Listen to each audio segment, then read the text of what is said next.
Madam പറഞ്ഞു കൂത്താട്ടുകുളത്താണ് വീട്, staff നഴ്സായിട്ട് work ചെയ്യുന്നു. അശ്വതി മാഡം ആണ് എന്നെ ഈ പ്രോഡക്റ്റ് പരിചയപ്പെടുത്തി തന്നത്.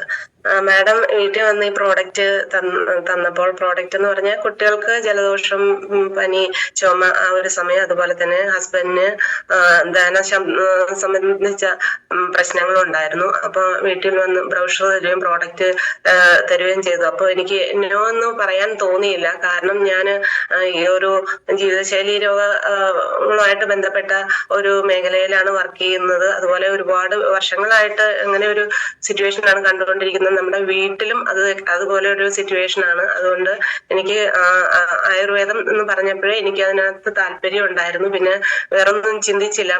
അവര് തന്ന് കവചപ്രാശം, അതുപോലെ തന്നെ കഫ്നില് കുട്ടികൾക്ക് വേണ്ടി തന്നു. അപ്പൊ ഞാൻ അതിനു മുമ്പ് കുറെ നാളുകളായിട്ട് 2-3 മാസം കൂടുമ്പോൾ പിള്ളേർക്ക് ആന്റിബയോട്ടിക് ആണ് സ്ഥിരമായിട്ട് കൊടുത്തിരുന്നത്. അതിന്റെ കൂടെ പാരസെറ്റാമോളും സെട്രിസിനും സാൽബിറ്റാമോളും അതൊക്കെ പതിവായിട്ട് കുട്ടികൾ ചെറുപ്പം മുതലേ കഴിച്ചുകൊണ്ടിരിക്കുന്ന ഒരു അവസ്ഥ ആയിരുന്നു. അപ്പൊ ഇങ്ങനെ ഒരു ലേഹ്യം പരിചയപ്പെടുത്തി തന്നപ്പോൾ ഞാൻ പിള്ളേർക്ക് കൊടുക്കുകയും അതിൽ നല്ലൊരു റിസൾട്ട് ആണ് ഉണ്ടായിരുന്നത്. പിള്ളേർക്ക് അതിൽ നിന്ന് നല്ലൊരു മാറ്റം ഉണ്ടായിരുന്നു. അതായത് നേരത്തെ നമുക്ക് ആന്റിബയോട്ടിക് അതൊക്കെ കഴിച്ച് നമ്മൾ സപ്രസ് ചെയ്തിരുന്ന ആ ഒരു കാര്യം അത് പൂർണ്ണമായിട്ട് അത് മാറ്റി. ആദ്യം കുറച്ചധികം കഫ്നിൽ കഴിക്കേണ്ടി വന്നെങ്കിൽ പോലും ആ കഫം എല്ലാം പുറത്തേക്ക് പോയി. പിന്നെ അടിക്കടിക്കുള്ള പ്രശ്നങ്ങളും, മഴ നനഞ്ഞാലും കുഴപ്പമില്ല, തണുത്ത വെള്ളം കുടിക്കുക, ആ ഒരു ഇതാണ് എനിക്ക് കിട്ടിയിരുന്നത്. അതുപോലെ തന്നെ ഹസ്ബൻഡിന് ഫാറ്റി ലിവർ, കൊളസ്ട്രോള് ഉണ്ടായിരുന്നു, വെൽ ഹാർട്ട്, അതുപോലെ തന്നെ ലിവാഗെയിൻ ക്യാപ്സൂൾ, സ്പൈറലിൻ, ഇതെല്ലാമാണ് ഹസ്ബൻഡിന് വേണ്ടി തന്നിരുന്നത്. അപ്പൊ ഇന്നും അദ്ദേഹം അത് കഴിച്ചുകൊണ്ടിരിക്കുന്നു. അതിൽ നിന്ന് ആ മാറ്റം കൊണ്ടാണ് ഇമ്മ്യൂണോയും ലിവാഗൈനും സ്ഥിരമായിട്ട് കഴിച്ചുകൊണ്ടിരിക്കുന്നത്. ഞാനും പാൻഡാപ്രസോളൊക്കെയാണ് കൊടുത്തുകൊണ്ടിരുന്നത്. കാർബണേറ്റീവ് മിക്സ്ചർ, അതുപോലെ റാൻറ്റാക്ക്, ഇതൊക്കെ ഇപ്പോ നമുക്ക് ബാൻ ചെയ്തിരിക്കുന്നതാണ്. പാൻഡാപ്രസോള് കൊടുക്കുന്നുണ്ട്, ബാക്കി സിറപ്പുകളൊക്കെ ബാൻ ചെയ്ത്. അപ്പം അങ്ങനെ ഒരു സിറ്റുവേഷനാണ് കണ്ടുകൊണ്ടിരുന്നത്. പിന്നെ അതുകൂടാതെ എനിക്ക് കഴിഞ്ഞ തവണ പറഞ്ഞെങ്കിൽ എന്റെ റിസൾട്ടുകൾ ഞാൻ പറയാൻ വിട്ടുപോയിരുന്നു. അത് പറയാതിരിക്കാൻ പറ്റിയല്ല. കാരണം ഞാൻ ഒരു 4-5 വർഷം ഒരു ആക്സിഡന്റ് ഉണ്ടായി. പല്ല് റൂട്ട് കനാൽ ചെയ്യേണ്ടി വന്നായിരുന്നു. ഫ്രണ്ടില് 3 പല്ല് റൂട്ട് കനാൽ ചെയ്യേണ്ടി വന്നായിരുന്നു. അപ്പൊ റൂട്ട് കനാൽ ചെയ്തപ്പോ അവര് എന്നോട് പറഞ്ഞത്, ഇത് ഭക്ഷണമൊക്കെ കഴിക്കുമ്പോൾ നമുക്കൊരു കഷ്ണത്തിൽ കടിക്കുന്ന ഒരു ഫീൽ ആയിരിക്കും ഉണ്ടാവണം, അല്ലാതെ നമുക്ക് ആ നോർമൽ ഇതിലേക്ക് കിട്ടുകയില്ല. അങ്ങനെ ഒരു ഇതാണ്. അപ്പൊ എനിക്ക് ഭയങ്കര ഒരു വിഷമമായിരുന്നു. നമുക്കത് തുടർന്ന് നമ്മൾ ഇത് ലൈഫ് ലോങ് ഇതായിരിക്കുമല്ലോ, സഫർ ചെയ്യേണ്ട ആ ഒരു സിറ്റുവേഷൻ ആയിരിക്കുമല്ലോ എന്ന് വിചാരിച്ചു. അതുപോലെ തന്നെ അവര് റൂട്ട് കനാൽ ചെയ്തപ്പോ അതിന്റെ ഇപ്പുറത്തെ ഒരു പല്ല് അവർ ചെയ്തില്ലായിരുന്നു. അപ്പൊ അവിടെ എപ്പോഴും വേദനയും നീർക്കോളും വന്ന്, പിന്നെ അത് ഒരു ബസ് കളക്ഷൻ ആയിട്ട് അവിടെ ഫോം ചെയ്യുമായിരുന്നു. അപ്പൊ ഞാൻ ഡെന്റിസ്റ്റിനെ കാണിച്ചപ്പോ എനിക്ക് ആന്റിബയോട്ടിക് ആണ് തന്നുകൊണ്ടിരുന്നത്. അത് വീണ്ടും അത് ആ ഒരു സിറ്റുവേഷൻ ആണ്. അത് മാറുമെങ്കിലും വീണ്ടും അത് തുടർച്ചയായിട്ട് വരാൻ തുടങ്ങി. അപ്പോ ഈ ഒരു മേഖലയിലേക്ക് വന്നതിന് ശേഷം നമ്മുടെ റെഡ് പേസ്റ്റ് ഉപയോഗിച്ചപ്പോൾ എനിക്ക് ആ ഒരു ഇൻഫെക്ഷൻ ഉണ്ടാവുന്ന ആ ഒരു പ്രശ്നം പൂർണ്ണമായിട്ട് മാറിക്കിട്ടി. അതുപോലെ തന്നെ ഇപ്പൊ ഞാൻ റൂട്ട് കനാലിന്റെ പ്രശ്നം അത് അത് ഓർക്കുന്നത് പോലുമില്ല. അങ്ങനെ ഒരു സിറ്റുവേഷൻ എനിക്ക് ഉണ്ടല്ലോ എന്നുള്ള ഒരു ഇത് എന്ന് വെച്ചിട്ടുണ്ടെങ്കിൽ നോർമൽ ആ ഒരു ഇതിൽ തന്നെയാണ് പോകുന്നത്. അപ്പൊ അത് എനിക്കൊരു നല്ല ഇതാണ്. അതുകൊണ്ട് ഞാൻ നമ്മുടെ റെഡ് പേസ്റ്റ് ഒത്തിരി പേർക്ക് കൊടുക്കുന്നു. അത് കൊടുത്തവർ വീണ്ടും വീണ്ടും ചോദിച്ചുകൊണ്ടിരിക്കുന്നു. അതുപോലെ തന്നെ പിന്നെ ഞാൻ മോൾക്ക് അവള് ഡിസൈനിങ് പഠിക്കുവാണ്. അപ്പൊ അവൾക്ക് വർക്ക് ലോഡ് പ്രശ്നങ്ങളും കുറച്ച് ഓവർലോഡ് കാര്യങ്ങളായിരുന്നു.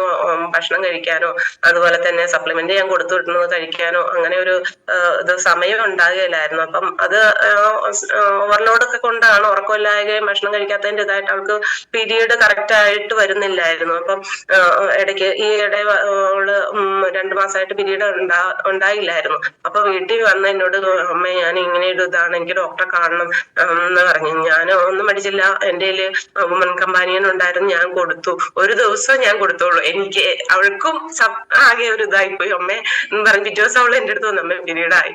എനിക്കും അത് വിശ്വസിക്കാൻ പറ്റില്ല. ഒരു ദിവസം ഞാൻ വുമൺ കമ്പാനിയൻ കൊടുത്തോളൂ. അത് ഈ കഴിഞ്ഞ ആഴ്ചയിൽ കിട്ടിയ റിസൾട്ട് ആണ്. അതുപോലെ വീട്ടില് പല റിസൾട്ടുകളാണ് നമ്മൾ. അതുപോലെ തന്നെ വീട്ടിൽ ഞാനെല്ലാം നമ്മുടെ ഹോം കെയർ പ്രോഡക്ട്സ് തന്നെയാണ് ഉപയോഗിക്കുന്നത്.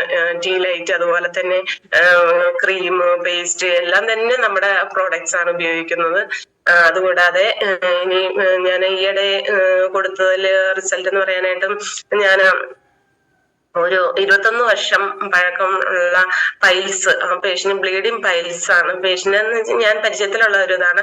അപ്പം ബ്ലീഡിങ് പൈൽ ഭയങ്കര ബുദ്ധിമുട്ടാണ് ആയിട്ടാണ് ഹോമിയോ മെഡിസിൻ, അലോപ്പതി കഴിച്ചിട്ട് കാര്യമില്ലാതെ ഹോമിയോ കഴിച്ചിട്ടും അത്ര മാറിയില്ല. ആ ചേട്ടന് ഇരിക്കാൻ പോലും പറ്റിയല്ല, എവിടെയെങ്കിലും ദൂരെ യാത്ര ചെയ്യാൻ പറ്റിയല്ല. അതുപോലെ സിവിയർ ആയിട്ടൊരു ബുദ്ധിമുട്ടായിരുന്നു ഉണ്ടായിരുന്നത്. അപ്പം ചേച്ചി എന്നോട് വന്ന് പറഞ്ഞപ്പോ ഞാന് സർജറി ചെയ്യണമെന്ന് ഈയിടെ പറഞ്ഞു. അപ്പം സർജറി ചെയ്യാൻ പറ്റാത്ത ഒരു സാഹചര്യമായിരുന്നു. കാരണം അവരുടെ കുട്ടികള് വെളിയിലായിരുന്നു. ആ ചേച്ചി ഒരു പേഷ്യന്റ് ആയിരുന്നു, ഡയബറ്റിക് ആയിരുന്നു. അപ്പൊ ചേട്ടന് എന്തെങ്കിലും ഒന്ന് ചെയ്യാൻ പറ്റുമെന്ന് എന്നോട് ചോദിച്ചു. അപ്പൊ ഞാൻ ജോസ് സാറിനെയും കൂട്ടി അവരുടെ വീട്ടിൽ പോയി നമ്മുടെ 95 പൈൽസിസി, ഇമ്മ്യൂണോ, പ്രൊബയോട്ടിക്, ലിവാഗെയിന്, അതുപോലെ തന്നെ ബ്ലഡ് പ്യൂരിഫയർ എന്നാണ് കൊടുത്ത്. ഒരു 2 ആഴ്ച കഴിഞ്ഞപ്പോഴത്തേക്കും ഞാൻ വിളിക്കുന്നുണ്ടായിരുന്നു, വെള്ളം കുടിക്കണം, അതുപോലെ പച്ചക്കറികളൊക്കെ കഴിക്കണം, അങ്ങനെയുള്ള കാര്യങ്ങളൊക്കെ ഞാൻ പറഞ്ഞു കൊടുത്തിട്ടുണ്ടായിരുന്നു. അപ്പൊ 2 ആഴ്ച കഴിഞ്ഞപ്പോഴത്തേക്കും നല്ലൊരു ഇതാണ് അവര് എന്നോട് പറഞ്ഞത്. സിസ്റ്റർ ഇപ്പൊ ഇങ്ങനെ ബുദ്ധിമുട്ടില്ല, കുഴപ്പമില്ല എന്ന് എന്നോട് പറഞ്ഞു.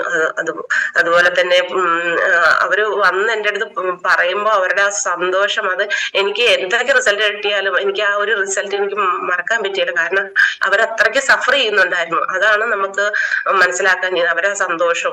ആ പ്രോഡക്റ്റ് ഞാൻ കൊണ്ടുവരുമ്പോഴത്തേക്കും ഓടി വന്ന് വാങ്ങിക്കാനുള്ള ആ ഒരു ഇത്. അങ്ങനെ ഇപ്പം 3 മാസം 95 കഴിച്ച് നല്ല വ്യത്യാസമുണ്ട്. അവര് ഹോമിയോ നിർത്തുവാന്ന് പറഞ്ഞു. അപ്പൊ ഞാൻ പറഞ്ഞു ബാക്കി നമുക്ക് കുറച്ച് പൈൽസിസി ഒരു 6 മാസങ്ങളിൽ തുടർച്ചയായിട്ട് കഴിക്കണം, ഇത്രയും വർഷമായതല്ലേ. അങ്ങനെ ആ ഒരു റിസൾട്ട് കിട്ടി. അതുകൂടാതെ പിന്നെ എനിക്ക് ഈയിടെ ഞാൻ അതുപോലെ പരിചയത്തിലുള്ള ഒരു ചേച്ചി, അതിന്റെ മകൻ ഡോക്ടറായിരുന്നു. അപ്പൊ സാറിന് വയറില് മൈഗ്രെയിൻ ആണെന്നാ പറഞ്ഞേ. അതായത് ഞാൻ ആദ്യമായിട്ട് കേൾക്കുമായിരുന്നു അത്. വയറില് മൈഗ്രെയിൻ എന്ന് പറയുമ്പോൾ വയറില് ഒരു ബുദ്ധിമുട്ട് പോലെ തോന്നും, പിന്നെ ഒരു ചുമ പോലെ വരും. അതിനുശേഷം ഭയങ്കര ബുദ്ധിമുട്ടാണ്, ഛർദിയായി. അത് ഒരു 2-3 ആഴ്ച അത് തുടർന്ന് പോയിക്കൊണ്ടിരിക്കുന്ന സിറ്റുവേഷൻ ആണ്. ഭക്ഷണം കഴിക്കാൻ പറ്റിയല്ല, ഉറങ്ങാൻ പറ്റിയല്ല. അങ്ങനെ അവര് വെല്ലൂര് വരെ പോയി, ഇനി ഒന്നും ചെയ്യാനില്ല, അത് തന്നെ കണ്ടിന്യൂസ് ആയിട്ട് പോകും. അപ്പൊ ഹോസ്പിറ്റലിൽ പോകാനൊന്നും പറ്റുന്നില്ലായിരുന്നു ആ സാറിന്. അങ്ങനെ ഒരു സാഹചര്യത്തിൽ എന്നോട് പറഞ്ഞു, ഞാനിങ്ങനെ സപ്ലിമെന്റ് കൊടുക്കുന്നുണ്ടെന്ന് ഒരു ചേച്ചി പറഞ്ഞതനുസരിച്ച് പെട്ടെന്ന് എന്നെ വിളിക്കുക, പിറ്റേ ദിവസം തന്നെ എന്നോട് വരാൻ പറഞ്ഞു. അങ്ങനെ ഞാൻ ജോസ് സാറും അവരുടെ വീട്ടിൽ പോവുകയുണ്ടായിരുന്നു. അപ്പൊ 95 ഇമ്മ്യൂണോ, അതുപോലെ പ്രൊബയോട്ടിക് ആണ് കൊടുത്ത്. ബാക്കി സിറപ്പ് കഴിക്കാൻ അവർക്ക് താല്പര്യമില്ല, ഇത് കഴിച്ചു നോക്കട്ടെ എന്ന് പറഞ്ഞു. അങ്ങനെ കഴിച്ചു. അവര് ഓരോ മാസവും അവരത് ഇങ്ങനെ പേടിച്ചിരിക്കുന്ന സിറ്റുവേഷൻ ആയിരുന്നു. കാരണം വന്നു കഴിഞ്ഞാൽ മാറുകയില്ല, അത് ഭയങ്കര ബുദ്ധിമുട്ടായി പോയി. അവരുടെ ഫാമിലി മൊത്തം അതില് ഒരു ശരിക്കും ഡിപ്രസ്ഡ് ആയിരുന്ന ഒരു സിറ്റുവേഷൻ ആണ്. അപ്പൊ അതില് ഇങ്ങനെ കൊടുത്തു, 95 കൊടുത്തു. ഒരു 2 ആഴ്ച ഞാനിങ്ങനെ എന്തായിരിക്കും എന്റെ റിസൾട്ട് എന്നുള്ള ഒരു ഇതിൽ ഞാനും ഇങ്ങനെ ആകാംക്ഷയോട് കൂടി ഇരിക്കണം. ഞാൻ പ്രാർത്ഥിച്ചു.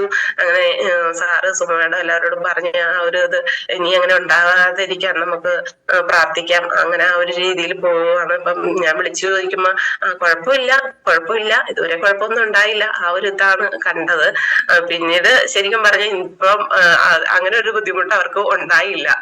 അപ്പൊ അതില് 95 പിന്നെ കഴിക്കാൻ പിന്നെ മതി എന്ന് പറഞ്ഞ് പ്രൊബയോട്ടിക്, ഇമ്മ്യൂണോ തുറന്നുകൊണ്ട് പോകുന്നു.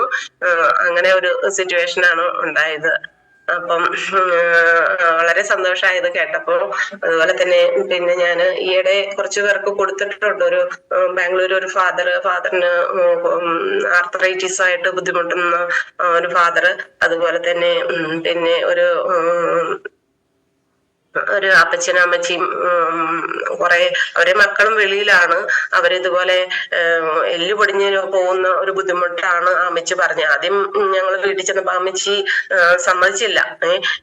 എനിക്ക് ഒന്നും വേണ്ടാന്നും പറഞ്ഞ് വേഗം പ്രായമായതാണ്, വടിയും കുത്തിപ്പിടിച്ചാണ് നടക്കുന്നത്.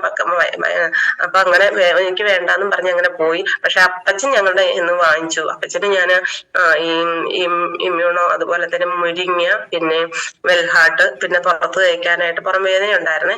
അപ്പൊ പുറത്ത് തേക്കാൻ ചാമ്പിത്തൈലും നോവേദന ജെല്ലും കഴിച്ചു. അപ്പച്ചൻ എന്നിട്ട് ജെല്ലും തൈലും തേച്ചു. പക്ഷെ ക്യാപ്സൂള് ഒന്നും കഴിക്കാൻ പേടിയല്ല.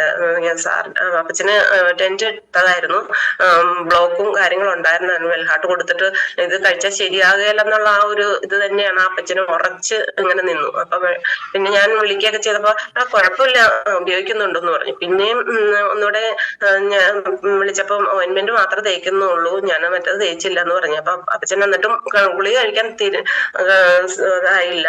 പിന്നെ ഞാനും സുമ മാഡം ജോസാറും കൂടി വീണ്ടും പോയി കണ്ടു. അപ്പൊ സുമ മാഡം ഒക്കെ പ്രത്യേക അമ്മച്ചിയോട് സംസാരിച്ച് അമ്മച്ചി എല്ല് പൊടിയുന്ന ബുദ്ധിമുട്ട് കാര്യങ്ങളൊക്കെ പറഞ്ഞ്. അപ്പം അന്ന് വന്നപ്പോ അമ്മച്ചിക്ക് പുറത്തേക്ക് പോവാൻ വാതിൽ തുറന്ന് അങ്ങനെ പോയി. ഇന്ന് ഞങ്ങൾ ബെല്ലടിച്ചപ്പോ വാതിൽ തുറന്നിടക്ക് കയറി പോരും, എനിക്ക് നടന്ന് തുറക്കാൻ പറ്റിയാലെന്ന് അമ്മച്ചി പറഞ്ഞു. അപ്പൊ ശരിയാണ്, അമ്മച്ചിക്ക് അന്നത്തേനേക്കാൾ ബുദ്ധിമുട്ട് കൂടിയിരിക്കണം. ഇനി എന്തൊക്കെ ചെയ്താൽ ഡോക്ടർമാരെല്ലാം ഉപേക്ഷിച്ചിട്ടിരിക്കണതാണ്, അതാണ് പറഞ്ഞിരുന്നത്.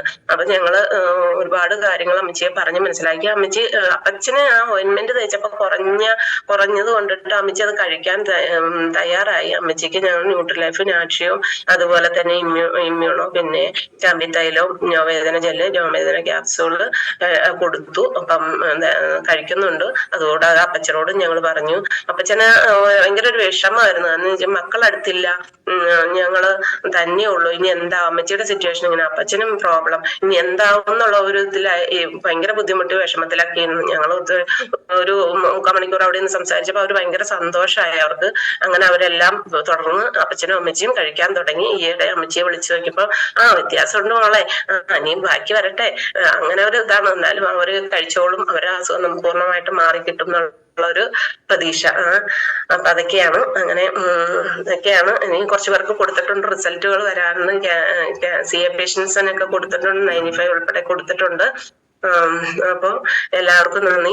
ഇതിനു മുമ്പ് പറഞ്ഞ സാറാണ് എനിക്ക് വേണ്ട എല്ലാ സപ്പോർട്ടുകളും തരുന്നത്.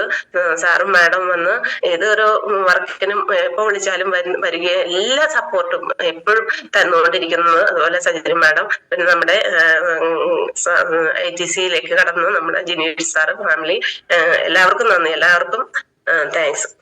ബാക്കി റിസൾട്ടുകളൊക്കെ അടുത്ത അവസരത്തിൽ പറയുന്നതാണ്. Thank you. Okay Praseetha madam ഒത്തിരി സ്നേഹത്തോടെ. ഇന്നലെ ഉണ്ടായിരുന്ന സംഭവം, നമ്മുടെ ഒരു സ്റ്റാഫ് ഓടി വന്ന്, സ്റ്റാഫ് അവിടുത്തെ ചാർജ് ആയിട്ട് ഓടി വന്ന് എന്റെ അടുത്തേക്ക് വന്നു. ഇങ്ങനെ ഒരു ബുദ്ധിമുട്ട് പോലെ തോന്നുന്നു, ECG എടുത്ത് തരുമോ സിസ്റ്ററെ എന്ന് ഇങ്ങനെ പറഞ്ഞു. അപ്പൊ പറഞ്ഞു കൊളസ്ട്രോൾ ഉണ്ടായിരുന്നു, കൊളസ്ട്രോളിന് ഒന്നും നേരത്തെ കഴിച്ചുകൊണ്ടിരുന്നതുകൊണ്ട് ഭയങ്കര ക്ഷീണം, ഇപ്പൊ ഞാൻ കഴിക്കണം, അത് കഴിച്ച് എനിക്ക് വീട്ടിലെ കാര്യങ്ങൾ ജോലിക്ക് പോകാനൊന്നും പറ്റിയല്ല, എനിക്ക് മടുപ്പ്, ഞാനത് നിർത്തി, ഭക്ഷണ കാര്യങ്ങൾ കുറച്ച് മാത്രം ശ്രദ്ധിക്കുന്നുള്ളൂ എന്ന് പറഞ്ഞു. അപ്പൊ നോക്കിയപ്പോ കൊളസ്ട്രോൾ സ്ട്രിപ്പ് വെച്ച് ഞാൻ നോക്കിയപ്പോ 370 ഉണ്ട്. അപ്പൊ ഇവർക്ക് ഈ ഒരു ബുദ്ധിമുട്ടും കാണുന്നുണ്ട്. അപ്പൊ ECG എടുത്ത് ഡോക്ടറെ കാണിക്കാനായിട്ട് പോണം. അപ്പൊ അതിനു മുമ്പായിട്ട് എന്റെ കയ്യിൽ വെൽഹാർട്ട് ഉണ്ടായിരുന്നു. അപ്പൊ ഞാൻ വേഗം ഒന്നും വിചാരിച്ചില്ല ചേച്ചി, അവര് ഇപ്പൊ മരിച്ചു പോകുന്നുള്ള ഒരു ഇതാണ്, കാരണം അവര് ഫാമിലിയിൽ അതാണത്, ഇനി അവർക്ക് അത് വരും എന്നുള്ളൊരു ആ ഒരു ഇതിൽ അവര് പ്രതീക്ഷിച്ചിരിക്കുക. ഇനിയിപ്പം ഒന്നും നോക്കാനില്ല, മരിക്കുമ്പോൾ മരിക്കട്ടെ എന്നുള്ള രീതി. ഞാനിത് കൊണ്ടേ കൈ കൊടുത്ത്, ചേച്ചിക്ക് ഒരു അറ്റാക്കും വരില്ല, ഒരു ബ്ലോക്കും വരില്ല, ചേച്ചി ഇത് കഴിച്ചു.